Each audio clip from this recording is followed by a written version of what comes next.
ओम शांति।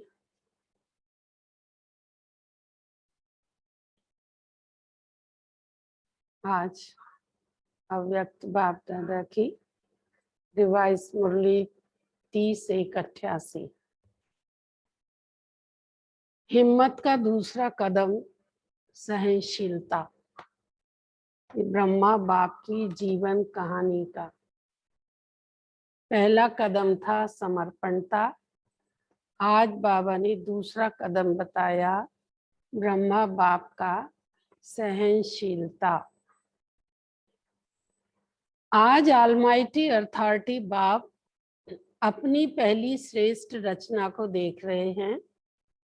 पहली रचना ब्राह्मणों की रचना है। उसकी पहली रचना में पहला नंबर ब्रह्मा को ही कहेंगे। पहली रचना का पहला नंबर होने के कारण ब्रह्मा को आदिदेव कहा जाता है। आज बाबा अपनी सर्वश्रेष्ठ पहली रचना, और पहली रचना है ब्राह्मणों की रचना, उसमें भी जो पहला नंबर है वो ब्रह्मा को ही कहेंगे। पहली रचना का पहला नंबर होने के कारण ब्रह्मा को आदिदेव कहा जाता है। इसी नाम से इस आबू पर्वत पर यादगार भी आदिदेव नाम से ही है। आदिदेव अर्थात आदि रचता भी कहा जाता, और साथ साथ आदिदेव अर्थात नई सृष्टि के आदि का पहला नंबर देव है। पहली देव आत्मा श्री कृष्ण के रूप में ब्रह्मा ही बनते हैं, इसलिए नई सृष्टि के आदि का आदिदेव कहा जाता है। संगम युग में भी आदि रचना का पहला नंबर अर्थात आदिदेव कहो व ब्राह्मण आत्माओं के रचता ब्रह्मा कहो, तो संगम पर और सृष्टि के आदि पर दोनों समय के आदि हैं, इसलिए ब्रह्मा को आदिदेव भी कहा जाता है। सृष्टि का आदिदेव, और संगम पर भी बाबा कहते हैं सृष्टि के आदिदेव। ब्रह्मा ही आदि कर्मातीत फरिश्ता बनते हैं। ब्रह्मा सो फरिश्ता, फरिश्ता सो देवता, सब में नंबर 1। ऐसा नंबर 1 क्यों बने जानते हो? किस विधि से नंबर 1 सिद्धि को प्राप्त किया? आप सभी ब्राह्मण आत्माओं को ब्रह्मा को ही फॉलो करना है। क्या फॉलो करना है? इसका पहला कदम सुनाया, समर्पणता। ये पहले सुनाया। पहले कदम में भी सर्व रूप से समर्पण बन के दिखाया। दूसरा कदम है सहनशीलता का। जब समर्पण हुए तो बाप से सर्वश्रेष्ठ वर्षा तो मिला, लेकिन दुनिया वालों से क्या मिला? बाबा ने तो सर्वश्रेष्ठ वर्षा दिया, परंतु ये दुनिया वालों से क्या मिल रहा था? सबसे ज्यादा गालियों की वर्षा किस पर हुई? चाहे आप आत्माओं की भी गालियां मिली या अत्याचार हुए, लेकिन ज्यादा क्रोध व गुस्सा ब्रह्मा को ही मिलता रहा। ये दुनिया वालों ने दिया। लौकिक जीवन में कभी एक अपशब्द भी नहीं सुना, लेकिन ब्रह्मा बना तो अपशब्द सुनने में भी नंबर 1 रहा। बाबा ब्रह्मा की जीवन कहानी को सुना रहे कि बाबा ने कैसे तन मन धन समर्पण किया। पहला समर्पणता में नंबर 1 बाबा ने कहा। दूसरी जब सहनशीलता की बात आई तो बाबा ने कहा कि लौकिक दुनिया में ब्रह्मा बाप ने कभी अपशब्द नहीं सुने होंगे, परंतु बाबा का बनने के बाद बाबा ने तो सर्वश्रेष्ठ वर्षा दिया, परंतु दुनिया वालों ने सबसे जास्ती गालियों की वर्षा करी। ज्यादा क्रोध व गुस्सा ब्रह्मा को ही मिलता रहा। लौकिक जीवन में कब भी एक अपशब्द भी नहीं सुना, परंतु ब्रह्मा बनने के बाद अपशब्द सुनने में नंबर 1 रहा। सबसे ज्यादा सर्व के स्नेही जीवन व्यतीत की, लेकिन जितना ही लौकिक जीवन में सर्व के स्नेही रहे, उतना ही अलौकिक जीवन में सर्व के दुश्मन रूप बने। बच्चों के ऊपर अत्याचार हुआ तो स्वतः ही इनडायरेक्ट बाप के ऊपर अत्याचार हुए, लेकिन सहनशीलता के गुण से व सहनशीलता की धारणा से मुस्कुराते रहे, कब भी मुरझाए नहीं। तो ना, कोई प्रशंसा करे, कोई मुस्कुराए, इसको सहनशीलता नहीं कहते। लेकिन दुश्मन बन क्रोधित हो, अब शब्दों की वर्षा करे, ऐसे समय पर भी सदा मुस्कुराते रहना। संकल्प मात्र भी मुरझाने का चिन्ह चेहरे पर ना हो, इसको कहा जाता सहनशील। बाबा कह रहे, दुश्मन बन क्रोधित हो, कोई अपशब्दों की वर्षा करे, क्या क्या बोले, उसके बाद भी बाबा कहते मुस्कुराते रहना। अथवा यो कहो, संकल्प मात्र भी मुरझाने का चिन्ह चेहरे पे ना आना, इसको बोलते हैं सहनशील। दुश्मन आत्मा को भी रहमदिल भावना से देखना, बोलना, संपर्क में आना, इसको कहते हैं सहनशीलता। स्थापना के कार्य में, सेवा के कार्य में कभी छोटे बड़े तूफान आए, जैसे यादगार शास्त्रों में महावीर हनुमान के लिए दिखाते हैं, इतना बड़ा पहाड़ भी हथेली पर एक गेंद के समान ले आया। ऐसे कितनी भी बड़ी से बड़ी पहाड़ समान समस्या हो, तूफान हो, विघ्न हो, लेकिन पहाड़ अर्थात बड़ी बात को छोटा सा खिलौना बनाए, खेल की रीति से सदा पार किया, वह बड़ी भारी बात को सदा हल्का बनाए, स्वयं भी हल्के रहे और दूसरों को भी हल्का बनाया, इसको कहते हैं सहनशीलता। छोटे से पत्थर को पहाड़ नहीं, लेकिन पहाड़ को गेंद बनाया। ये महावीर की विशेषताओं में दिखाते हैं कि इतना बड़ा पहाड़ जैसी समस्या को भी अपनी हथेली पर छोटी सी गेंद की तरह लेके आना। माना कि हर समस्या को खिलौना बनाए, खिल की रीति से सदा पार किया, खुद भी हल्के रहे और दूसरों को भी हल्का बनाया, इसको कहते सहनशीलता। छोटे से पत्थर को पहाड़ नहीं, लेकिन पहाड़ को गेंद बनाया, अर्थात विस्तार को सार में लाया, ये है सहनशीलता। बाबा कहता, विघ्नों को, समस्या को अपने मन में व दूसरों के आगे विस्तार करना, अर्थात पहाड़ बनाना। जितना विस्तार करते जाते, उतना विस्तार होता जाता व्यर्थ की बात का। परंतु इन विघ्नों को, समस्याओं को ना तो अपने मन में विस्तरित होने दिया और ना ही कभी दूसरों के आगे भी विस्तार किया, लेकिन विस्तार में ना जाए, नथिंग न्यू के फुल स्टॉप से बिंदी लगाए, बिंदी बन के आगे बढ़ते रहे, इसको कहते हैं सहनशीलता।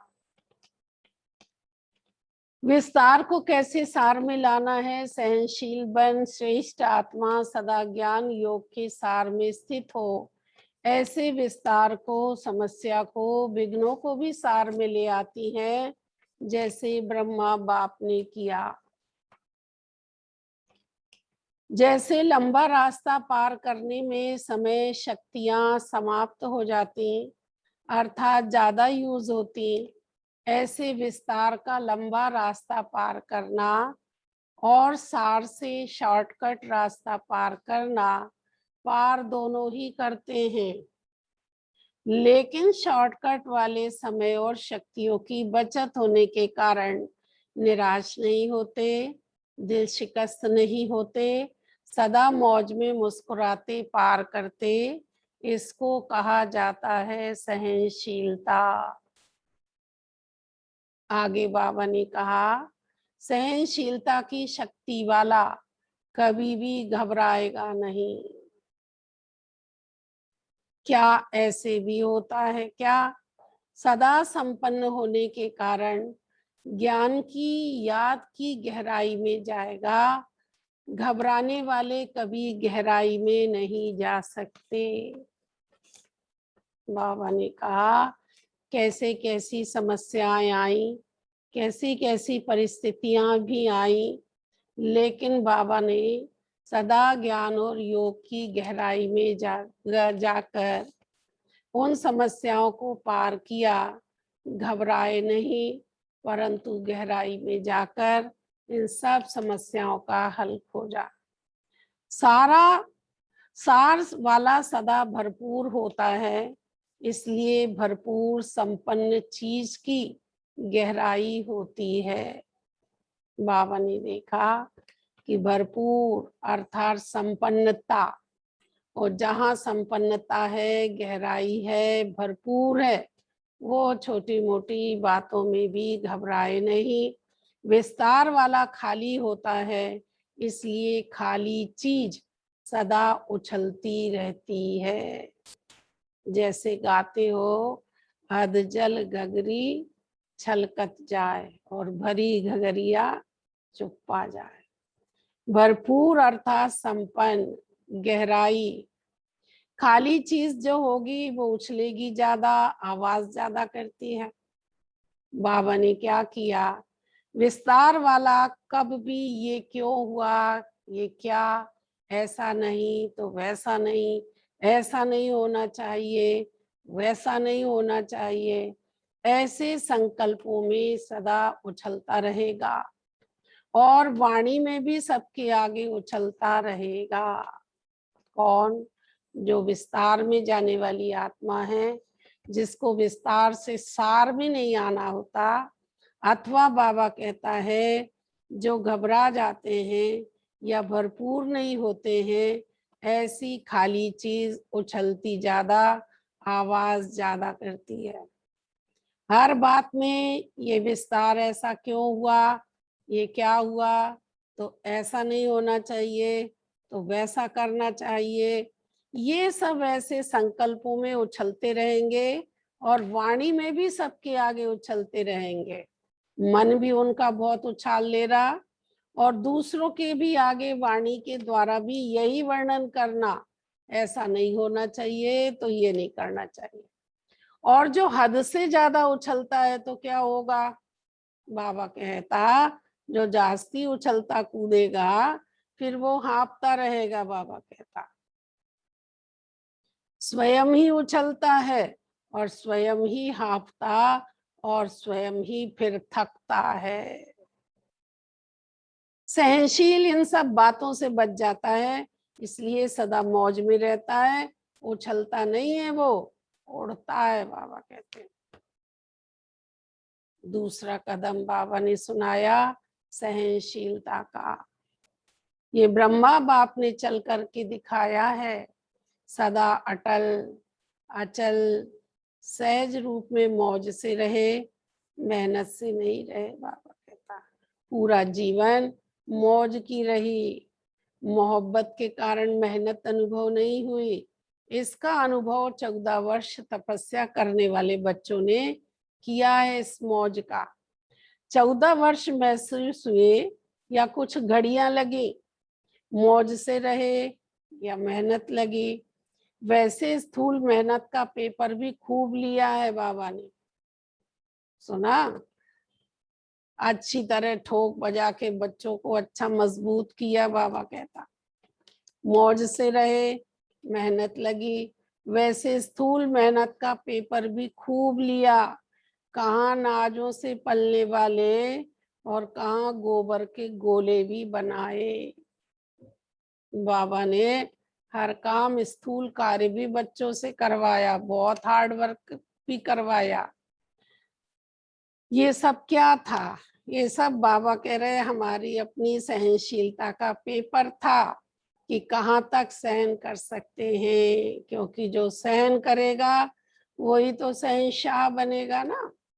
तो बाबा ने कहा देखा, मेहनत का पेपर भी बहुत लिया, कहाँ नाज से पलने वाले और कहाँ गोबर के गोले भी बनवाए, मैकेनिक भी बनाया, सुना, चप्पल भी सिलवाई, मोची भी बनाया, माली भी बनाया, सब काम करवाया बाबा ने। सारा कार्य किया है ये पुराने बाबा के बच्चों ने। लेकिन मेहनत लगी या मौज लगी? बाबा ने पूछा बच्चे की, मेहनत लगी या मौज लगी? सब कुछ पार किया, लेकिन सदा मौज की जीवन का अनुभव रहा। बड़ा खुशी खुशी से कार्य किया, बड़े मौज से कार्य किया। तो जो मूंझे वो भाग गए, और जो मौज में रहे वो अनेकों को मौज की जीवन का अनुभव करा रहे हैं। आज भी है वो। तो बाबा ने कहा जो ऐसे मूंझते रहे वो बच्चे भाग गए। क्या सोचा कि ये भी करना पड़ेगा क्या? ये सब तो हमने नहीं किया है। तमाम प्रकार के संशय आए, मूंझते रहे, ऐसे मूंझने वाले तो भाग गए। और जो मौज में रहते थे वो आज भी अनेकों की जीवन को मौज का अनुभव करा रहे। अभी भी अगर वही 14 वर्ष रिपीट करे तो पसंद है, बाबा कह रहे हैं। वो जो पिछले 14 वर्ष बाबा के टाइम के जो त्याग, तपस्या और सेवा के थे, बाबा कहता अगर उसकी रिपीट करें वो पसंद है। अभी तो सेंटर पे अगर थोड़ा सा स्थूल काम भी करना पड़ता है तो बहुत सोचने में आ जाता है, बहुत सोचते हो, इसलिए सन्यास किया क्या? क्या इस काम के लिए हम आए हैं क्या? मौज से जीवन जीना, इसको ही ब्राह्मण जीवन कहा जाता है। हर कार्य को खुशी खुशी करना, हर कार्य में मौज का अनुभव करना, ये है ब्राह्मण जीवन, बाबा कहता है। ये मन में जरा भी ना आए अरे इसलिए बने हैं क्या, ये सब काम करना पड़ता, हमको क्या पता था कि ये सब होता है। तो बाबा कहते हैं कि बच्चे मौज से जीवन जीना, इसको ही ब्राह्मण जीवन कहा जाता। चाहे स्थूल साधारण काम हो, चाहे हजारों की सभा के बीच स्टेज पर स्पीच करना हो, दोनों मौज से करो, बाबा कहता है। तो ना जरा भी मन में, चेहरे पे, बाबा कहता शिकन नहीं आना चाहिए कि ये वाला काम हमसे करेंगे, हम करेंगे क्या? नहीं, चाहे स्थूल साधारण काम हो, चाहे बाबा कहता हजारों की सभा में भाषण देने वाला काम हो, दोनों काम को मौज से करो। इसको कहा जाता है मौज की जीवन जीना। मुझे नहीं, बाबा कहता है। कैसे मूझते? हमने तो समझा ही नहीं था कि सरेंडर होना अर्थात ये सब करना होगा। कईयों के आता ना मन में, लेकिन बाबा कहता बस यही नहीं मूंझना है कि हमने तो ये नहीं समझा था कि समर्पित होने के बाद ये सब करना होगा। मैं तो टीचर बनकर आई हूँ, स्थूल काम करने के लिए थोड़ी संन्यास किया है। क्या यही ब्रह्मा कुमारी जीवन होती है? ऐसे ऐसे संकल्प जिनके आते हैं अथवा बोलते हैं, इसको कहते हैं मूंझने वाली जीवन। सुना? ब्रह्मा कुमार कुमारी बनना अर्थात दिल की मौज में रहना है, ना कि स्थूल मौजों में रहना है। दिल की मौज से किसी भी परिस्थिति में, किसी भी कार्य में मूंझने को मौज में बदल देंगे।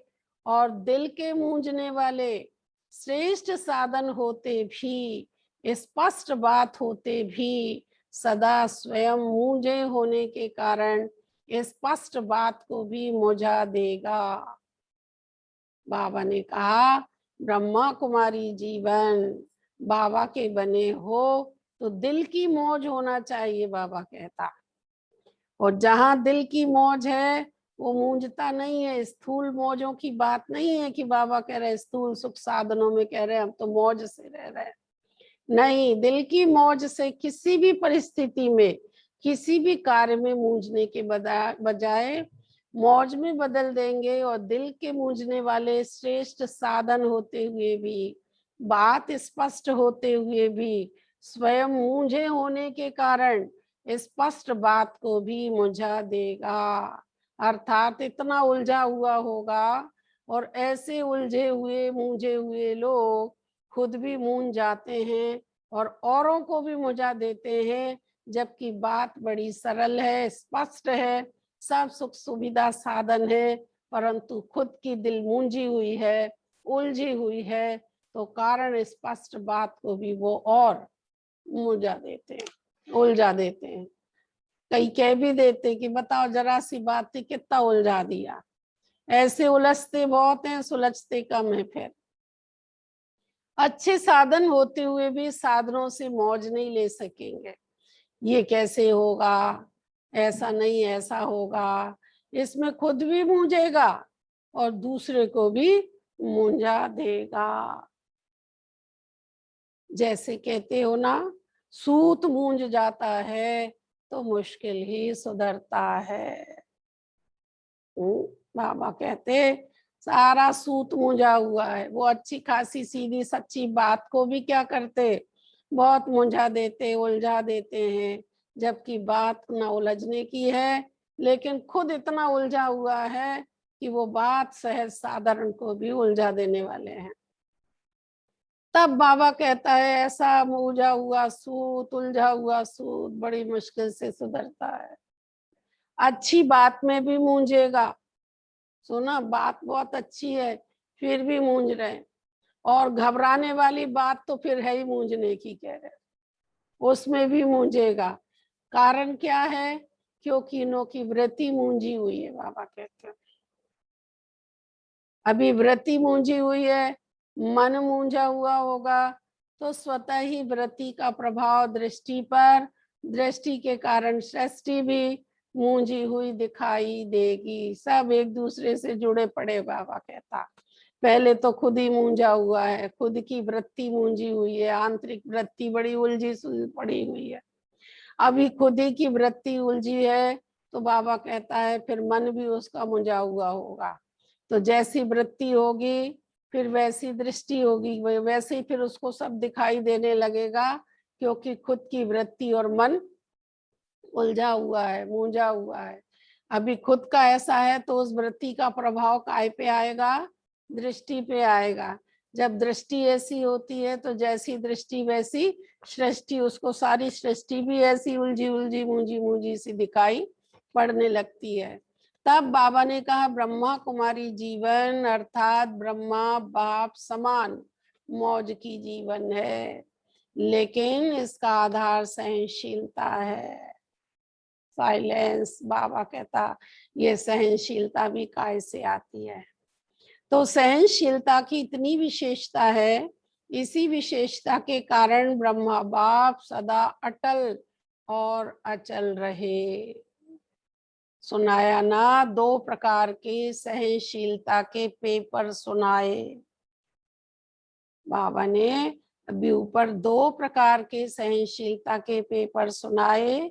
पहला पेपर लोगों द्वारा अपशब्द व अत्याचार। बहुत लोगों ने अपशब्द बोले, क्या क्या बोला, जबकि ऐसा कुछ भी नहीं था। और दूसरा बहुत बहुत अत्याचार किए। पहला पेपर ये आया कौन से, दुनिया वाले लोगों के द्वारा अपशब्द हुए, बड़े हंगामे किए, अत्याचार किए। दूसरा पेपर यज्ञ की स्थापना में भिन्न भिन्न आए हुए विघ्न, ये हुआ बाबा कहता। तीसरा पेपर कई ब्राह्मण बच्चों द्वारा भी ट्रेटर होना व छोटी मोटी बातों में असंतुष्टता का सामना करना, ये भी हुआ। बाबा कहता वो ब्राह्मण बच्चे थे, बाबा के बच्चे बनने के बाद ट्रेटर बन गए। बाबा कहते छोटी मोटी बात में असंतुष्ट हो गए, उनकी असंतुष्टता का सामना करना पड़ा, वो बच्चे ट्रेटर विरोधी हो गए। लेकिन इसमें भी सदा असंतुष्ट को संतुष्ट करने की भावना रही। कितने भी वो असंतुष्ट थे, लेकिन बाबा ने शुभ भावना के द्वारा उन असंतुष्ट आत्मा को संतुष्ट करने की भावना से, परवश समझ सदा कल्याण की भावना से, सहनशीलता की साइलेंस पावर से हर एक को आगे बढ़ाया। क्या किया? ये अभी स्वभाव संस्कारों के वश हैं। बच्चों में 63 जन्मों के संस्कार हैं। बाबा ने देखा ऐसे बच्चों पर भी सदा शुभ भावना, कल्याण की भावना, सहनशीलता की साइलेंस पावर से ऐसे हर एक बच्चों को भी आगे बढ़ाया। सामना करने वालों को भी मधुरता और शुभ भावना, शुभ कामना से सहनशीलता का पाठ पढ़ाया। सुना, जो बच्चे सामना करने आ गए, सामना करते थे, ऐसे बच्चों को भी बड़े प्यार से, बहुत मीठे स्वरूप से हर एक बच्चे के प्रति शुभ भावना, शुभ कामना से सहनशीलता का पाठ पढ़ाया।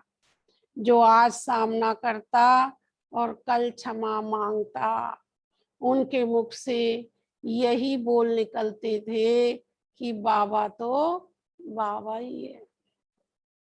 लेकिन पहले कितना सहन किया, बाद में बाबा की भाव से, भावनाओं से हर एक बच्चे के प्रति शुभ भावना, शुभ कामना, कल्याण की कामना रखते हुए बाबा आगे बढ़ते रहे।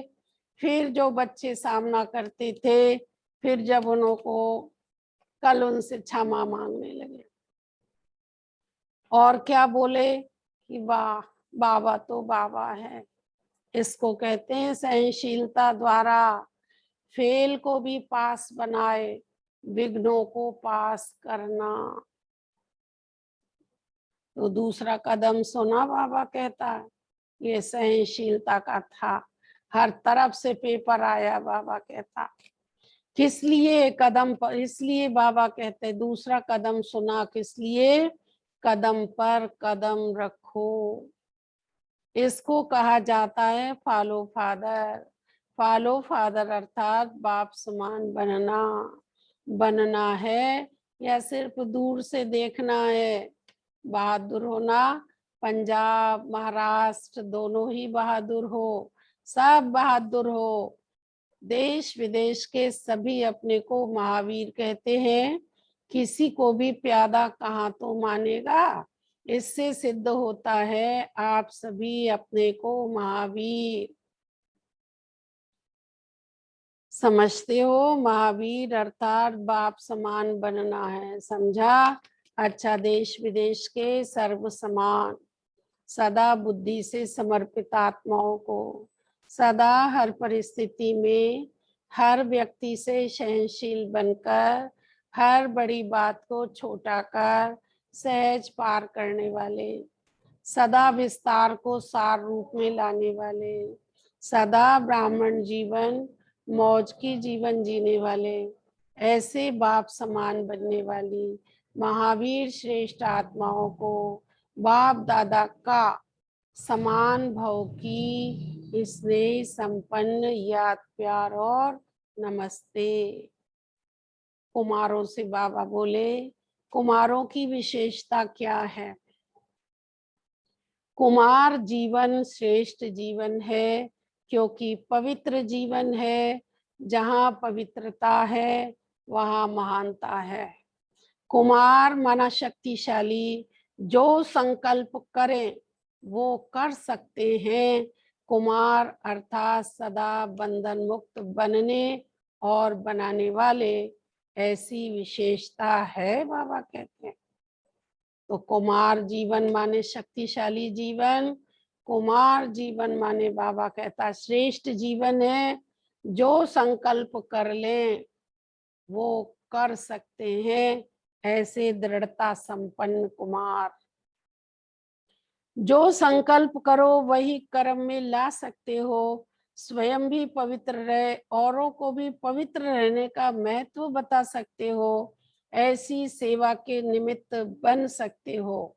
जो दुनिया वाले असंभव समझते हैं वो ब्रह्मा कुमार चैलेंज करते हैं, तो हमारे जैसा पावन कोई हो नहीं सकता। क्यों? क्योंकि हमको ऐसा बनाने वाला सर्वशक्तिमान है। दुनिया वाले कितना भी प्रयत्न करें लेकिन आप जैसे पावन बन नहीं सकते। आप सहज ही पावन बन गए। सहज लगता है ना? या दुनिया वाले जैसे कहते हैं ये अननेचुरल है, ऐसे लगता है। कुमारों की परिभाषा ही चैलेंज करने वाले, परिवर्तन कर दिखाने वाले और असंभव को संभव करने वाले। दुनिया वाले अपने साथियों को संग के दोष में ले आते हैं और आप बाप के संग में ले आते हो। उन्हें अपना संग नहीं लगाते, बाप के संग का रंग लगाते हो, बाप समान बनाते हो। ऐसे होना अच्छा। दूसरी बात, कुमार अर्थात अचल अडोल, कैसी भी परिस्थिति आ जाए लेकिन डगमग होने वाले नहीं, क्योंकि आपका साथी स्वयं बाप है। जहाँ बाप है वहाँ सदा ही अचल और अडोल होंगे, सदा सर्वशक्तिमान होगा, वहाँ सर्व शक्तियां होंगी। सर्व शक्तियों के आगे माया कुछ नहीं कर सकती। इसलिए कुमार जीवन अर्थात सदा एक रस वाली जीवन है, एक रस स्थिति वाले, हलचल में आने वाले नहीं हो। जो हलचल में आता है वो अविनाशी राज्य भाग्य भी नहीं पा सकता। थोड़ा सा सुख मिल जाएगा लेकिन सदा का नहीं मिलेगा। इसलिए बाबा ने कहा कुमार जीवन अर्थात सदा अचल एक रस स्थिति में स्थित रहने वाले। तो एक रस स्थिति रहती है या दूसरे दूसरे रसों में बुद्धि जाती है। सब रस एक बाबा द्वारा अनुभव करने वाले इसको कहते एक रस अर्थात अचल अडोल। ऐसा एक रस स्थिति वाला बच्चा ही बाबा को बहुत बहुत प्यारा लगता है। तो बस सदा यही याद रखना, हम अचल अडोल एक रस स्थिति में रहने वाली आत्मा है। दूसरी बात, माताओं से बाबा बोले, माताओं के लिए बाप दादा ने बड़ा सहज मार्ग कौन सा बताया है, जिससे सहजी बाबा की याद का अनुभव कर सको, मेहनत ना करनी पड़े। याद को ही सहज बनाने का साधन क्या है? बहुत सहज साधन बाबा ने माताओं को बताया है, जिससे बाबा की याद निरंतर बनी रहे, अनुभव कर सको बाबा की के प्यार का निरंतर। तो बाबा ने कहा याद को सहज बनाने का साधन क्या है? बस दिल से कहो मेरा बाबा, इतना ही करना है बाबा कहते हैं। लेकिन करना कैसे है? दिल से कहना है मेरा बाबा। क्यों कहा? क्योंकि जहां मेरा कहते हो वहां सहज याद आती है। सारे दिन में जो मेरा है वही तो याद आता रहता है ना। कोई भी हो, मेरा हो, चाहे व्यक्ति चाहे वस्तु, जहां मेरापन होगा वही याद आएगा। ऐसे यदि बाप को मेरा कहते हो, मेरा समझते हो, तो बाबा ही याद आएगा। माताएं क्या करती, हर बात में मेरा घर, मेरा बच्चा, मेरा ये, मेरा वो। तो बाबा ने कहा मेरा मेरा करते हो ना, अभी कहना है मेरा बाबा। जहां मेरापन होगा अधिकार होगा, जहां मेरापन होगा वहीं याद आएगी। ऐसे यदि बाबा को मेरा मेरा कहते हो, मेरा समझते हो, तो बाप ही याद आएगा, समझा। तो बाप को याद करने का सहज तरीका क्या है? बस दिल से कहो मेरा बाबा, प्यार से कहो मेरा बाबा। सिर्फ मुख से मेरा मेरा नहीं करना है, बाबा कह रहे हैं, दिल से मेरा मेरा करना है, अधिकार से मेरा कहना है। बस यही सहज पुरुषार्थ करके आगे बढ़ते चलो। सदा इस सहज विधि से सहज योगी बनो, मेरा कहो और बाप के खजानों के मालिक बन जाओ। कितना सरल तरीका बाबा ने बता दिया है, परंतु कह रहे कहना दिल से। दूसरी बात, माताएं सदा अपने आप को पद्मा पदम भाग्यवान समझती हो ना। क्यों? घर बैठे बाबा मिला तो कितना बड़ा भाग्य है, बाबा कहते हैं। अपने भाग्य को सराहो, अपने भाग्य को, वारे मेरा भाग्य, वाह बाबा, जो घर बैठे हमको कितना बड़ा भाग्य विधाता वरदाता बाप मिल गया। इससे बड़ा भाग्य और क्या होगा। इसीलिए अपने आप को पद्मा पदम भाग्यवान समझा करो, क्योंकि घर बैठे बाबा मिला, ये बहुत बड़ा भाग्य समझना। दुनिया वाले भगवान को ढूंढने के लिए निकलते हैं, कितनी तपस्या करते, कहाँ कहाँ जाते, क्या क्या करते रहते हैं भगवान को ढूंढने के लिए, और आपको घर बैठे मिल गया तो इतना बड़ा भाग्य प्राप्त होगा। ऐसे कभी संकल्प में भी सोचा था कि घर बैठे भगवान मिल जाएगा? ये जो गायन है ना, घर बैठे भगवान मिला, ये किसके लिए गायन है? ये आपके लिए ही गायन है, बाबा कहते। तो इसी श्रेष्ठ भाग्य को सदा स्मृति में रख आगे बढ़ते चलो। इसलिए कि हमको तो घर बैठे बाबा मिला, हम बहुत पद्मा पदम भाग्यशाली आत्माएं हैं, बाबा मिला, सब कुछ मिला है। ये किसके लिए है? बाबा कहता आपके लिए है, घर बैठे भगवान मिला। तो इसी श्रेष्ठ भाग्य को स्मृति में रख आगे बढ़ते चलो। वाह मेरा श्रेष्ठ भाग्य। इस खुशी के गीत गाते रहो, खुशी के झूले में झूलते रहो, खुशी में नाचो और गाओ। तो ना, तीसरी बात बाबा ने कहा शक्तियों को सदा कौन सी खुशी रहती है ना। पहला सहज मार्ग बताया, मेरा बाबा कहो। दूसरा बाबा ने कहा बच्चे अपने आप को भाग्यवान समझो, घर बैठे भगवान मिला। तीसरी बात बाबा बच्चों से पूछ रहे, शक्तियों को सदा कौन सी खुशी रहती है?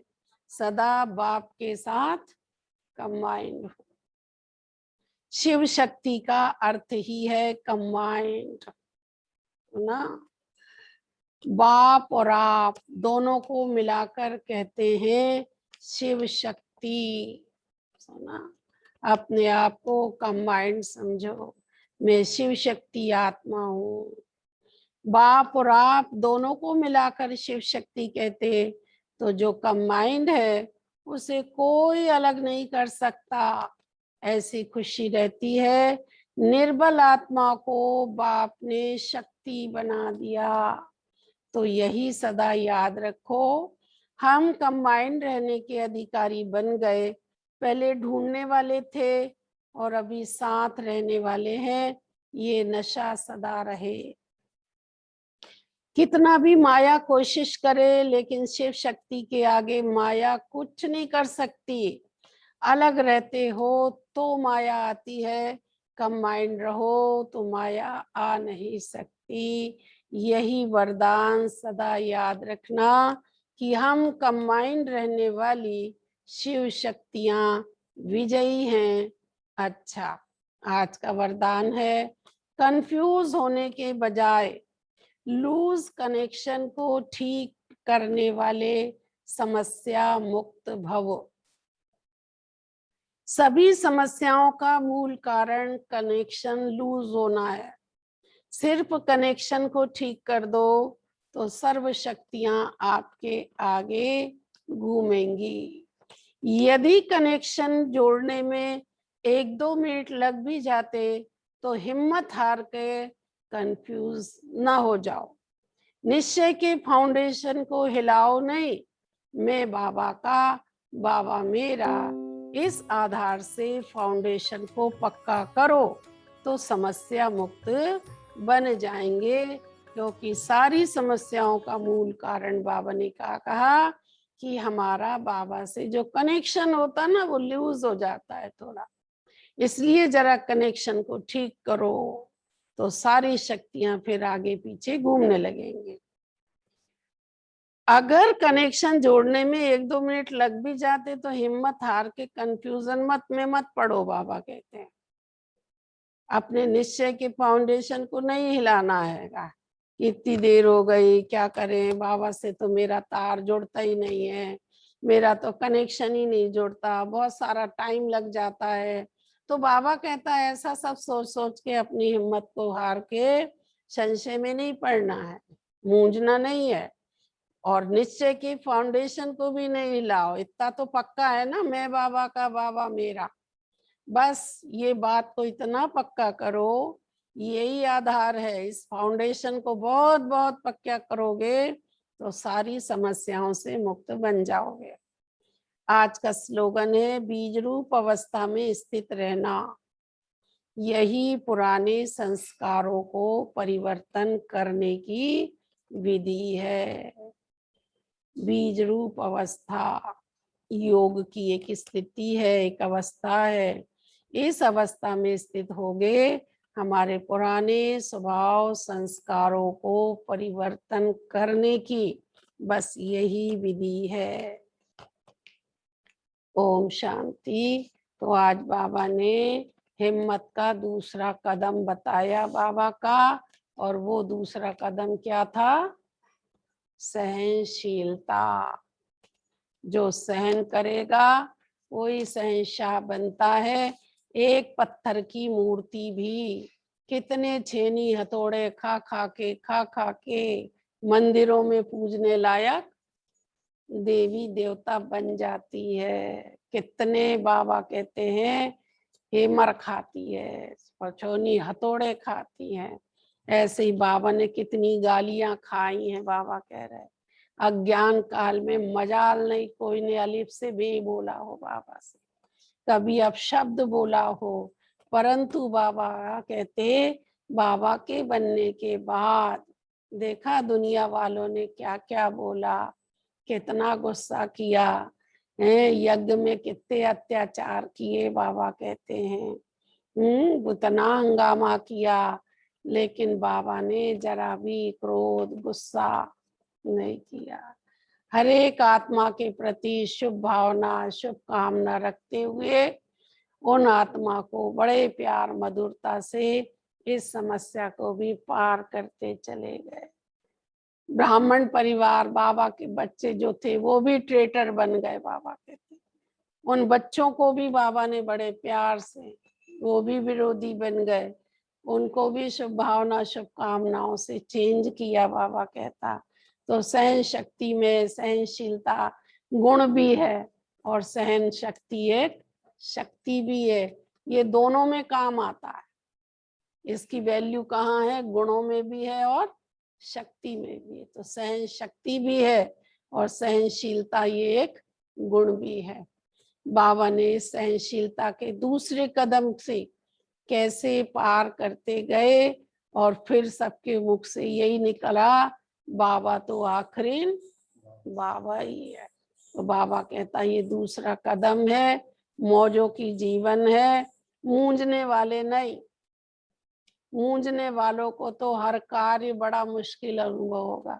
जो मूंझता है, सुना, जिसका दिल मूंझा हुआ होगा, जो खुद उलझा हुआ होगा, वो दूसरों को भी अच्छी अच्छी बात भी नहीं है, चाहे कोई बात भी नहीं है, कोई ऐसी दिक्कत भी नहीं है, लेकिन अगर खुद उलझा हुआ होगा तो वो दूसरों को भी क्या कर देता है, उलझा देता। कहने सुनने में भी आता, देख सरल सी बात थी, सीधा सीधा रास्ता था, और उन्होंने इतना घुमा घुमा के बताया कि हम खुद ही उसमें पड़ गए हैं। तो बाबा ने बच्चों को कितना सरल और कितना सहज जीवन बताया। लेकिन बाबा कहता है जो मूंझने वाले लोग होते हैं ना, वो क्या करते हैं, फिर ये सूत बड़ा उलझ जाता, बाबा कहता फिर ये बड़ी मुश्किल से सुलझता है। इसलिए ये जीवन तो मौजों की जीवन है। ब्रह्मा कुमार कुमारी बन गए, तो बाबा कहता मौज की जीवन जियो बाबा, मूंझने वाली जीवन नहीं कि बाद में ये कहो कि हमें क्या पता था कि ये भी करना पड़ता है। घरों में नहीं करना पड़ता क्या, कई है बाबा कहते सब तरह का करना पड़ता है।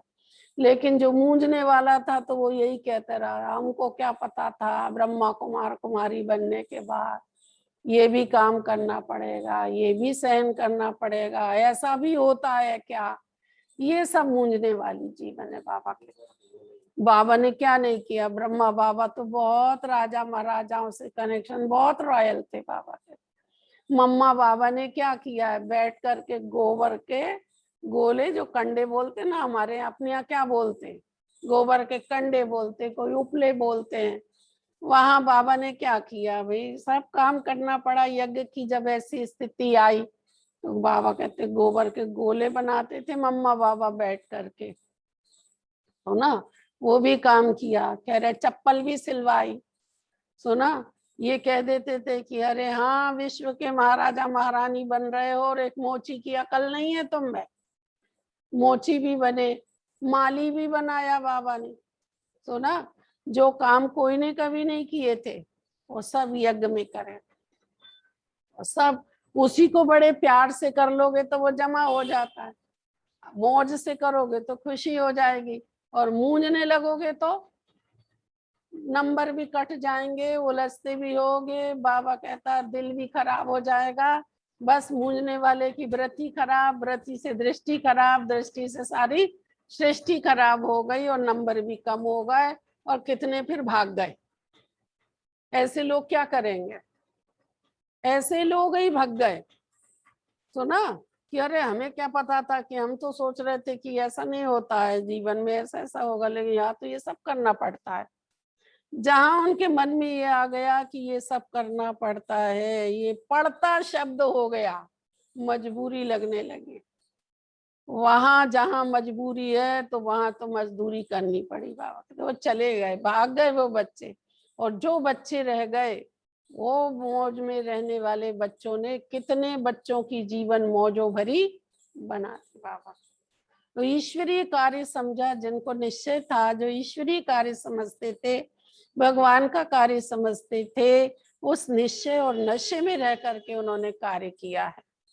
और यहाँ पर ही नंबर बनते जाते हैं बाबा कहते हैं। यहाँ ही मूंझना हो गया, यहाँ ही मौज हो गई बाबा कहते हैं। और जिन्होंने बड़े प्यार से ये सब स्वीकार करता रहा, तो बाबा कहता वो समय वो समस्या भी उनकी तपस्या में बदलते हुए हर समाधान उनको मिलता गया, और उनकी जीवन बड़ी सुंदर बहुत अच्छी बन गई। ये इसलिए बाबा कहता हैगा कि बच्चे महावीर की विशेषता जो दिखाई ना, वो बाबा ने करके दिखाई, कि बड़ा बड़ा पहाड़ भी उसको कैसा लगा, छोटा सी गेंद जैसे लेके आया।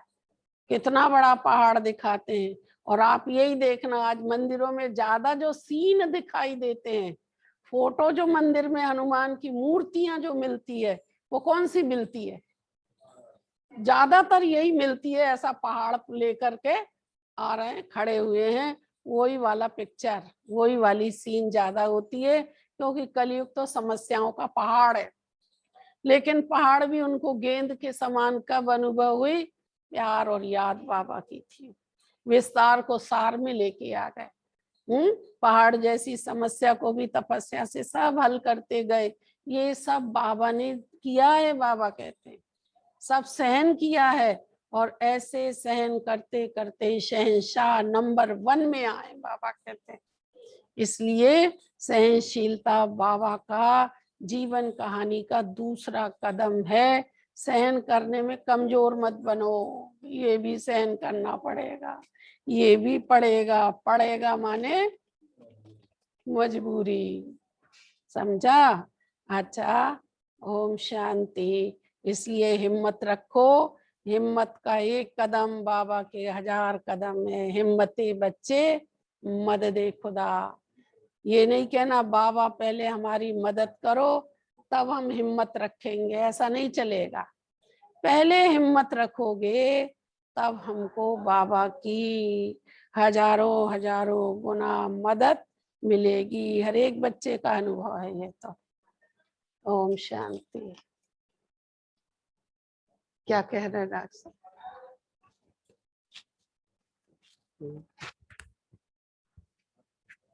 बता दो, बता दो। आप बता दो। मैं एक बाबा की बच्ची हूँ, प्यार से ओम शांति। जय श्री बहन, बहुत अच्छी एक कविता बाबा की सुनाने जा रही है। नई कन्या है, अभी निकली है, थोड़े से दिन हुए हैं अभी उसको, लेकिन बाबा से बहुत प्यार है।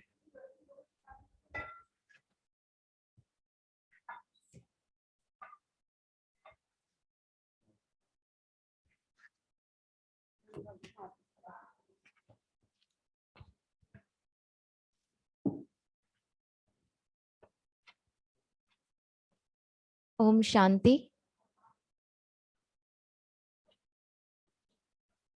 सबसे पहले जब मुझे मेरा परिचय मिला तो उसके ऊपर मुझे कुछ लिखने का मन हुआ, तो मैं अपना परिचय सुनाना चाहती हूँ। एक्चुअली वो मेरा परिचय नहीं है, वो हर एक आत्मा का परिचय है, अगर वो अपने आप को पहचान ले तो।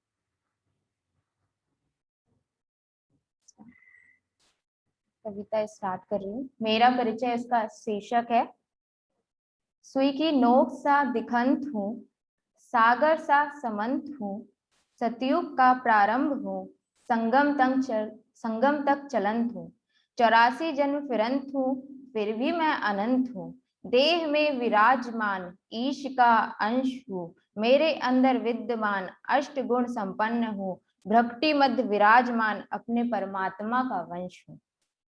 ये मेरा परिचय अर्थात सबका ही परिचय है।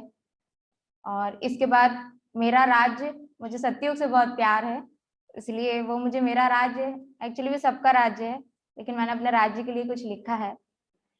लगन में तेरी भूला मैंने घर बार, जिसमें फंसा है ये सारा संसार, लगन से तेरी मिला मुझे मेरा परिवार, जिसके साथ जाना है मुझे संगम के उस पार, जहां मिलेगा मुझे सच्चा सा सतयुगी संसार, सर पर होगा मेरे डबल ताज, चारों तरफ होगा सफेद सा चमकदार प्रकाश, सदाबहार मौसम होगा, ना होगी धूप ना होगा ताप, होगा सतो प्रधान जीवन का आगाज, जहां ना होगा दुख ना कोई संताप, मिलेंगे वहां जन्म टोटल 8, जीवन आयु होगी 150, होगा मेरे मुख में तेज का प्रकाश, दास दासी करेंगे मेरा हर काज, हे प्रभु तुम देना संगम पर मेरा साथ, क्योंकि जाना है मुझे सतयुग जो है संगम के बाद। फादर्स डे पे इस बार मुझे सिर्फ परमात्मा के लिए कुछ लिखने का मन किया। सबने स्टेटस भी लगाया था मैं, लेकिन मेरा मन नहीं हुआ, लेकिन ये मुझे सिर्फ परमात्मा के लिए ही लिखने का मन हुआ। ऐसा लगा कि सिर्फ पिता बहुत दिनों बाद मिला है तो उसके लिए कुछ लिखना चाहिए।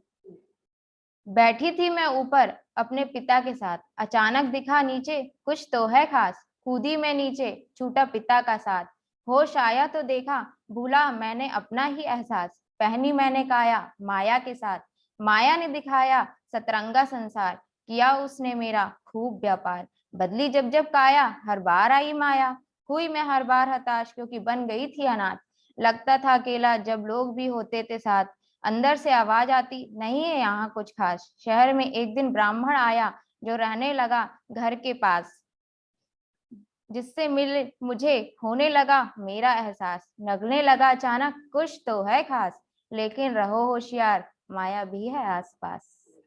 धीरे धीरे आने लगा मस्तक पर तेज सा प्रकाश, समझ में आया मैं हूं अलग, यह काया है मेरी दास।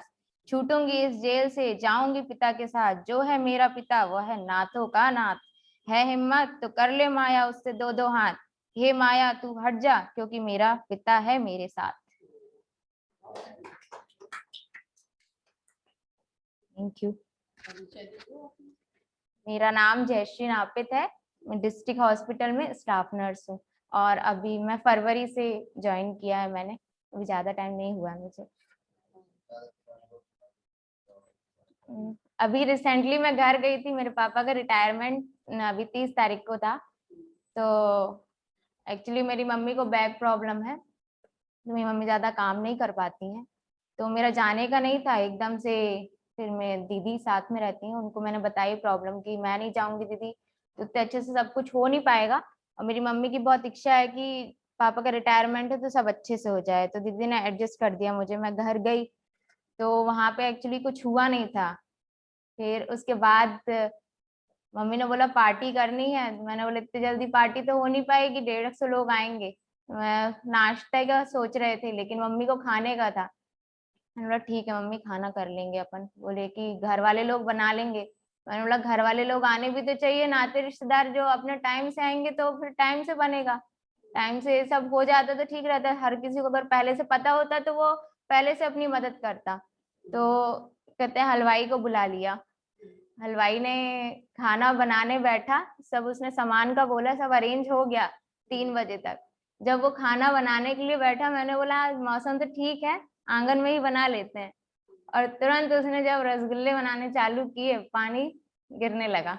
बिल्कुल ऐसा पूरा मौसम हो गया कि खाना पूरा खराब होगा, और सबके मन में यही चल रहा था नहीं खाना तो अब खराब हो जाएगा, पूरा किरकिरा हो जाएगा, उसमें धूल आ जाएगी। मैंने बोला नहीं बारिश रुक जाएगी, बारिश रुक जाना चाहिए। सिर्फ एक बार मैंने परमात्मा से बोला परमात्मा प्लीज बारिश रोक दो और देख लो, क्योंकि मुझे अभी ऑफिस भी जाना, पापा को वहीं से लेके आना हम लोग को ऑफिस से। और वो पानी हल्का सा गिरा, मैंने बोला अब जैसा भी हो, अब किरकिरा कुछ भी हो, अगर गिरा रहे हो तो सब कल्याणकारी है सब ड्रामा का पार्ट है। बस इतना बोल के मैं निकल गई, और जैसे ही मैं बाहर निकली पानी रुक गया, कुछ भी खराब नहीं हुआ। और मेरा ये अभी रिसेंटली का था, लेकिन इससे पहला एक्सपीरियंस जब मैं अप्रैल टाइम का था कि इतने सारे पेशेंट्स आते हैं। उस टाइम पे मेरी कोविड में ड्यूटी लगी थी, इतने सारे पेशेंट आते हैं, लेकिन एक पेशेंट ऐसा हुआ, मुझे ज्यादा टाइम नहीं हुआ था कोविड वार्ड में ड्यूटी करते, 3-4 दिन ही हुआ था। वहां पे एक पेशेंट आया, पेशेंट के बेटा था, आज भी मुझे याद है, वो सफेद शर्ट पहना था उसने, आंखें नम थी बहुत उसकी। उसने बोला कि हमारे पापा का 65 सेचुरेशन आ रहा है, आप भर्ती कर लो। लेकिन हॉस्पिटल के बाहर ही बोर्ड लग गया कि नहीं भर्ती नहीं करना, अगर बेड नहीं है तो भर्ती नहीं हो पाओगे, सर ने मना कर दिया। लेकिन वो खड़ा था, देख रहा था कि शायद ये हाँ बोल दे, लेकिन सर ने बोला नहीं हो पाएगा। उसने सिर्फ मेरी तरफ एक नजर देखा और बोला प्लीज मैडम कुछ हो जाए तो देख लो, कुछ दवाई ववाई लगा दो, थोड़ा सा तो देख लो। लेकिन वहां मजबूरी ऐसी थी कि जो सर बोलेंगे वही करना है, अपन तो कुछ नहीं कर सकते उसमें, जो ऑर्डर है वही फॉलो करना है। तो सिर्फ बहुत बुरा लग गया उस दिन। और फिर मैंने सिर्फ एक ही चीज परमात्मा से बोली, परमात्मा यहाँ मैं इतनी दूर गुना आई, आप ही ने बुलाया, जॉब करवा रहे हो, सबका इलाज करवाने वाला, सबको जान बचाने वाला, उसका मेरे से विश्वास उठ गया, हम सबसे विश्वास उठ गया, लेकिन आप मत उसको निराश करना, आपसे विश्वास मत उठने देना उसका। वो चला गया वहां से, लेकिन मेरे मन में वही वही चल रहा था, घर भी गई वही चल रहा था। 2 बजे मेरी ड्यूटी थी, पूरे टाइम वही चला। लेकिन जैसे ही मैं एंटर की वार्ड में, गैलरी में वो था, लड़का दिखा मुझे, मैं बहुत खुश हो गई। मैं गई जल्दी से, मैंने ओवर लिया और पीपी किट पहन ली, बल्कि मेरा टर्न नहीं था, पीपी किट हम लोग अल्टरनेट में पहनते थे कि आज वो पहनेगा वो पहनेगा। मैंने पीपी किट पहनी और गई उसके पास, मैंने बोला भैया कैसे हैं तुम्हारे पापा। लेकिन उसका रिस्पॉन्स मेरे लिए सही नहीं था, क्योंकि मना कर दिया तो सुना नहीं था। लेकिन मुझे उसका बिहेवियर मैटर ही नहीं किया, क्योंकि मैं उसको देख के इतनी खुश थी। फिर वो थोड़ी देर कुछ नहीं बोला, मैंने बोला भैया कैसे हैं तुम्हारे पापा। ऑक्सीजन लगा था तो उसके पापा से तो बात ज्यादा कर नहीं सकते थे, तो बोला ठीक हूँ। मैंने बोला कहाँ रात के, फिर कैसा क्या हुआ? तो बोले रात के हम नीचे ही थे, ऑक्सीजन नहीं मिला, लेकिन 3 बार भाप लगी मेरे पापा को, तो मेरे पापा उनका जो था 94 96 ऐसा आ गया था सैचुरेशन, फिर सुबह इधर कर दिए। तो मैंने बोला कोई बात नहीं भैया, आपके पापा ना अब अच्छे हो जाएंगे। वो गैलरी में लेटा था, जैसे ही अंदर एक मतलब 3 वार्ड वहां पे हैं, तो मैंने अंदर जैसे सेंट्रल लाइन एक खाली हुई, वहां पे उसको लेटा दिया। उसके बाद मुझे एकदम से परमात्मा याद आया, क्योंकि मेरे विचार जो चल रहे थे केवल उसी के लिए चल रहे थे, कभी ऐसे किसी पेशेंट के लिए मेरे मन में कभी नहीं आया अगर कोई खत्म भी हो गया तो। उसके बाद मैंने परमात्मा का धन्यवाद किया।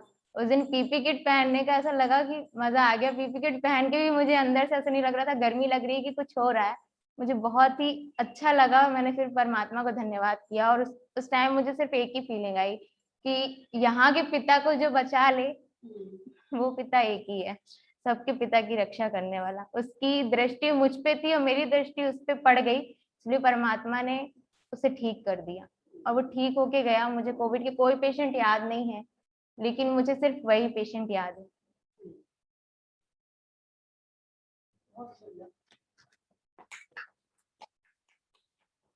लोग भी सुरक्षित एकदम बात है, लोग बाहर नहीं निकलते थे और तुम्हारा सामना उसी से हो रहा है।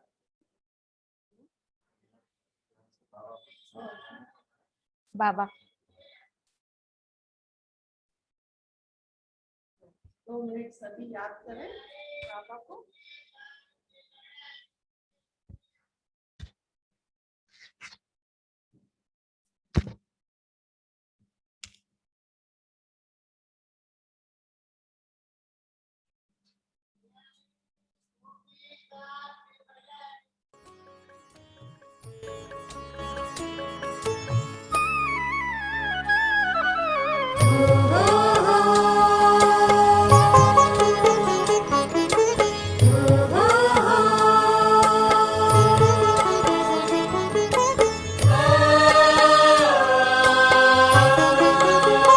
खिले खुशी के हजार उपवन हमारी राहों में, खिले खुशी के हजार उपवन हमारी राहों में, आन बसे प्यारे प्रभु जब से इन निगाहों आन बसे प्यारे प्रभु जब से इन निगाहों में, खिले खुशी के हजार उपवन हमारी राहों में,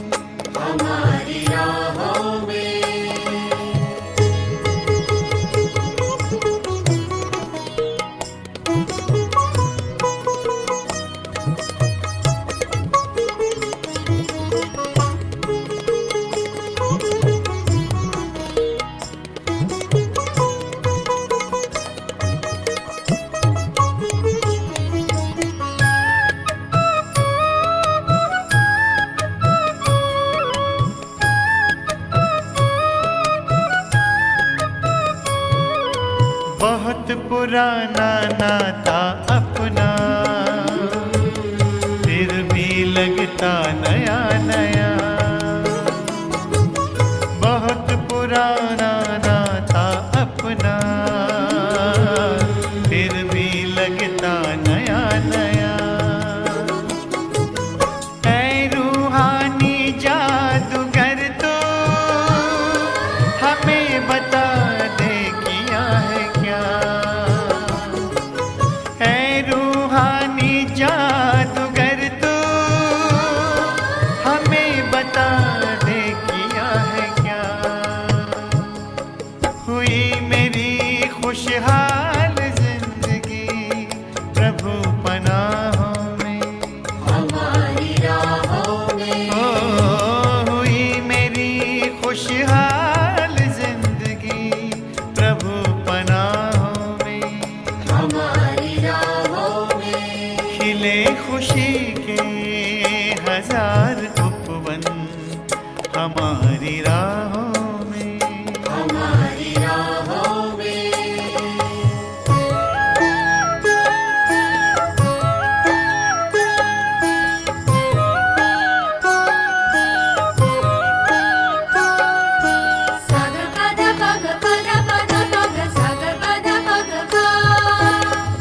म प म रे म प म प म रे नी रे म प म रे म प द स रे ग ग म प ध म रे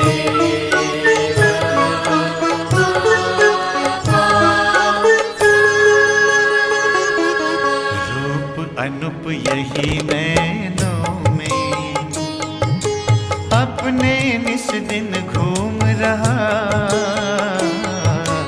रूप अनुप यही नैनों में अपने निस दिन घूम रहा अनहद के नाद सुने तेरे अंतर आनंद समा रहा अनहद के नाद सुने तेरे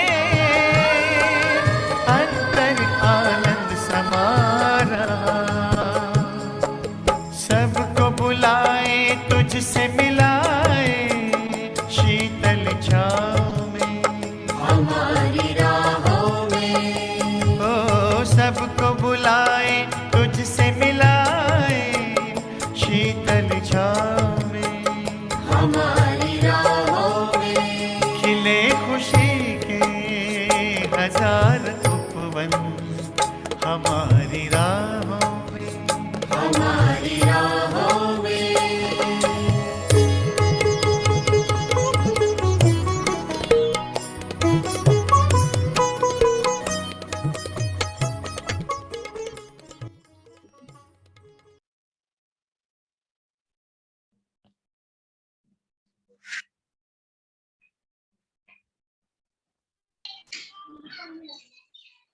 रिकॉर्डिंग बंद कर